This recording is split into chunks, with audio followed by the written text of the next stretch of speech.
His position really centered on a few key things. He believed Geimer's forgiveness was the most important factor, and since she wanted to move on, he argued that any continued legal action was basically harassing her against her will. In this quote right here, it gets right to the core of his belief. From his perspective, the push for more legal action wasn't about justice. It was just a public spectacle that was re-traumatizing a victim who just wanted to be left alone. All right, now let's flip the coin and look at the counter-arguments. These were put forward pretty forcefully by Billy Elliot and several others in the chat, and, well, they saw things completely differently. This group pushed back, and they pushed back hard.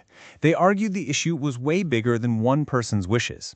They drew a sharp line between personal forgiveness and legal justice, pointing out that Polanski was still a fugitive and, crucially, that other accusers existed. This quote from Billy Elliot just perfectly captures their entire perspective. For this group, listening to victims meant believing their story about what happened 100%.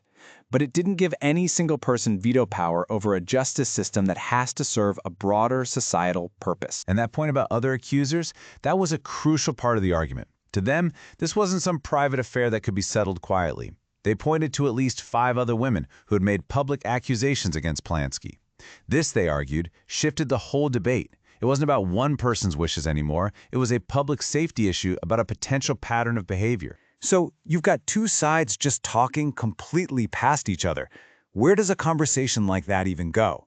Well, this is where it gets really fascinating, and maybe a little grim, because it shows us what happens when the shared language we all think we have just collapses. The chat log reveals this predictable path to chaos. It starts with that clash of definitions. When nobody budges, the arguments just go in circles. And when that fails, the debate shifts from being about ideas to being about personal attacks. The final stage?